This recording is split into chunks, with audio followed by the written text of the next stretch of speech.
नमस्ते। आज हम एक ऐसे पैराडॉक्स यानी विरोधाभास की बात करने वाले हैं जिसने अच्छे अच्छे अर्थशास्त्रियों को हैरत में डाल दिया है। जरा सोचिए, ग्लोबल लेवल पर ट्रेड टेंशन एकदम पीक पर है, हर तरफ अनिश्चितता का माहौल है, लेकिन इन सब के बीच भारत का एग्रीकल्चर सेक्टर एक बिल्कुल अलग ही कहानी लिख रहा है। आज के इस विश्लेषण में हम इसी 53.1 बिलियन डॉलर की एनॉमली को डिकोड करेंगे। हम समझेंगे कि इतने भारी ग्लोबल प्रेशर के बावजूद आखिर भारतीय कृषि ने इतना शानदार परफॉर्मेंस कैसे दिया, और हाँ, इन बड़े दावों के पीछे की असली सच्चाई क्या है। 53.1 बिलियन डॉलर, सच कहूं तो ये कोई छोटा मोटा नंबर नहीं है, बल्कि एक मैसिव अचीवमेंट है। फाइनेंशियल ईयर 2025-26 में भारत का एग्रीकल्चरल एक्सपोर्ट इस शानदार आंकड़े तक पहुंच गया। कॉन्टेक्स्ट के लिए बता दूं, 2024-25 में ये 52 बिलियन डॉलर था, और अब ये 2022-23 के 53.2 बिलियन डॉलर के ऑल टाइम हाई के बिल्कुल करीब पहुंच चुका है। तो बेसिकली ये भारी भरकम नंबर हमें ये बता रहा है कि दुनिया भर में आ रहे बड़े बड़े इकोनॉमिक झटकों के बावजूद भारत की एग्रीकल्चरल प्रोडक्ट्स ने ग्लोबल मार्केट में अपनी धाक जमाए रखी है। लेकिन इस सक्सेस की असली अहमियत तब समझ आती है जब हम उस वक्त के ग्लोबल ट्रेड के माहौल को देखते हैं। उस दौरान ट्रेड पॉलिसी में जो भारी उथल-पुथल मची, उसे समझना बहुत जरूरी है। ये टैरिफ टाइमलाइन दिखाती है कि 2025-26 में ग्लोबल ट्रेड कितना वॉलेटाइल था। 7 अगस्त 2025 को 25% के टैरिफ से शुरुआत होती है। फिर क्या था, कुछ ही हफ्तों में यानी 27 अगस्त को ये सीधा डबल होकर 50% हो गए। इसके बाद अगले साल 10 फरवरी को इन्हें घटाकर 18% किया गया, और फाइनली 24 फरवरी को 10% पर लाया गया। अब देखिए, हम यहाँ किसी पॉलिटिकल डिबेट में नहीं पड़ रहे हैं। पॉइंट ये है कि इस तरह का अनप्रिडिक्टेबल और ऊपर नीचे होता माहौल किसी भी एक्सपोर्टर के लिए लिटरली एक बुरे सपने से कम नहीं होता। इतनी अनिश्चितता तो किसी भी अच्छे खासे ट्रेड को रोक सकती है। और इन टैरिफ्स का असर हुआ भी। अगर हम बाकी मेजर एक्सपोर्ट सेक्टर्स को देखें तो हालत काफी खराब थी। फार्मास्यूटिकल सेक्टर जो 8.7 बिलियन डॉलर का था, वो गिरकर 8.6 बिलियन डॉलर हो गया। गारमेंट्स यानी कपड़ों के एक्सपोर्ट को तो और भी तगड़ा झटका लगा। ये 5.3 बिलियन से लुढ़ककर 4.8 बिलियन डॉलर पर आ गया। लेकिन सबसे बड़ा डेंट पड़ा गोल्डन ज्वेलरी सेक्टर पर। ये 4.2 बिलियन से भारी गिरावट के साथ सीधा 2.8 बिलियन डॉलर पर आ गिरा। तो सोचिए, जब देश के सबसे मजबूत एक्सपोर्ट्स इतनी बुरी तरह स्ट्रगल कर रहे थे, ठीक उसी वक्त एग्रीकल्चर सेक्टर की तस्वीर कुछ और ही बयां कर रही थी। अब यहाँ असली कॉन्ट्रास्ट उभर कर आता है। एक तरफ ग्लोबल प्रेशर की वजह से हमारा ओवरऑल मर्चेंडाइज एक्सपोर्ट सिर्फ 0.9% की मामूली सी ग्रोथ दिखा पाया। एक तरह से कह सकते हैं कि ग्रोथ रुक सी गई थी। लेकिन दूसरी तरफ एग्रीकल्चर एक्सपोर्ट्स ने इन सारी अड़चनों को पार करते हुए 2.3% की सॉलिड ग्रोथ दर्ज की। ये डिफरेंस सच में चौंकाने वाला है। इस मुश्किल दौर में कृषि क्षेत्र एक अनएक्सपेक्टेड हीरो बनकर उभरा। इसने न सिर्फ ग्लोबल झटकों को बर्दाश्त किया, बल्कि भारत की ओवरऑल ट्रेड ग्रोथ को भी काफी पीछे छोड़ दिया। तो सवाल ये है कि आखिर इस ग्रोथ को ड्राइव किसने किया? इसके पीछे हमारे कई खास प्रोडक्ट्स का हाथ रहा।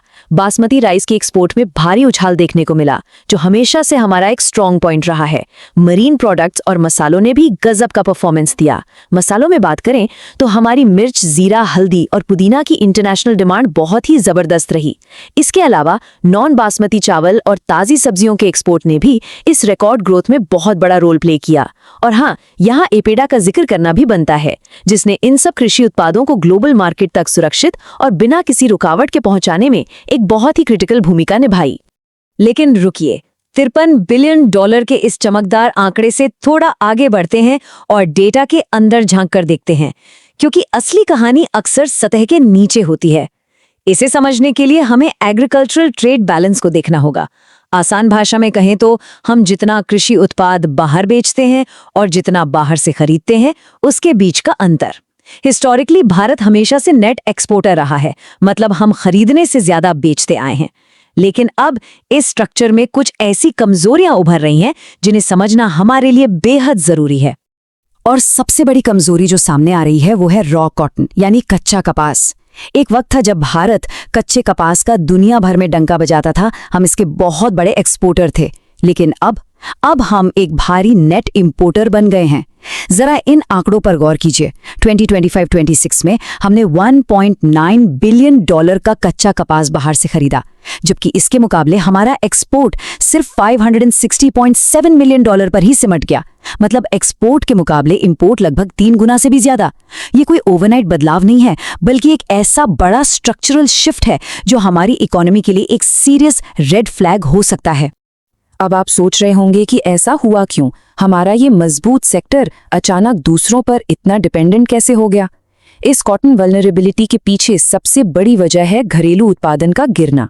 देखिए, सालों पहले जब हमने बीटी कॉटन अपनाया था, तब प्रोडक्शन में एक मैसिव स्पाइक आया था। लेकिन उसके बाद से प्रति हेक्टेयर यील्ड यानी उपज बिल्कुल स्टैग्नेंट हो गई है, रुक सी गई है। और दिक्कत यह है कि बीटी कॉटन के बाद किसी भी नई बायोटेक्नोलॉजी को अप्रूवल ही नहीं मिला है। इसी ठहरी हुई उपज का नतीजा है कि आज हमें इतना कपास इंपोर्ट करना पड़ रहा है। इसके साथ ही एडिबल ऑयल्स यानी खाद्य तेल और तिलहन का इंपोर्ट भी लगातार हाई बना हुआ है, जो अंदर ही अंदर हमारे एग्रीकल्चरल ट्रेड बैलेंस को खोखला कर रहा है। खैर, इस पूरे एनालिसिस में एक आखिरी और बहुत ही दिलचस्प ट्विस्ट बाकी है। सोर्स डेटा एक ऐसी अजीब और विरोधाभासी स्थिति की तरफ इशारा करता है जो लिटरली एक शानदार केस स्टडी है। इसे नाम दिया गया है द ड्राई फ्रूट्स पैराडॉक्स। ये पैराडॉक्स हमें ये दिखाता है कि कैसे इंटरनेशनल ट्रेड की नीतियां और जमीनी हकीकत कई बार एक दूसरे के बिल्कुल ऑपोजिट काम करती हैं। तो चलिए देखते हैं कि हमारे ट्रेड के बारे में क्या नया खुलासा करता है। तो ये ड्राई फ्रूट्स पैराडॉक्स है क्या? दरअसल ये एक बहुत बड़ी आयरनी है। याद है शुरुआत में हमने बात की थी कि कैसे अमेरिकी टैरिफ्स ने ग्लोबल ट्रेड को हिलाकर रख दिया था। अब 2025-26 के आंकड़े देखिए। भारत ने अमेरिका से ही $1.4 बिलियन के बादाम, पिस्ता और अखरोट का इंपोर्ट किया। है ना अजीब बात? हम उसी देश से भारी मात्रा में ड्राई फ्रूट्स खरीद रहे हैं जिसने ग्लोबल ट्रेड को डिस्टर्ब करने वाले शुरुआती टैरिफ लगाए थे। ये साफ दिखाता है कि इंटरनेशनल ट्रेड कितना कॉम्प्लेक्स है। एक तरफ जियोपॉलिटिकल नीतियां चल रही हैं और दूसरी तरफ डोमेस्टिक कंज्यूमर्स की डिमांड बिल्कुल अलग ही डायरेक्शन में काम कर रही है। तो कुल मिलाकर बात यह है कि भारत का एग्रीकल्चरल एक्सपोर्ट $53.1 बिलियन टच करके एक कमाल का रेजिलियंस दिखा रहा, जो नो डाउट बहुत इंप्रेसिव है। लेकिन हम कपास और ड्राई फ्रूट्स जैसे भारी इंपोर्ट की उन कमजोरियों को इग्नोर नहीं कर सकते जो सतह के नीचे पल रही हैं। इसीलिए इस पूरे विश्लेषण से एक बहुत ही चुभता हुआ सवाल खड़ा होता है।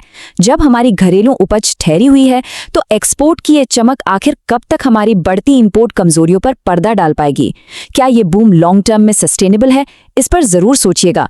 ये सिर्फ एक सवाल नहीं, बल्कि हमारी फ्यूचर स्ट्रैटेजी के लिए एक बहुत बड़ा वेकअप कॉल है।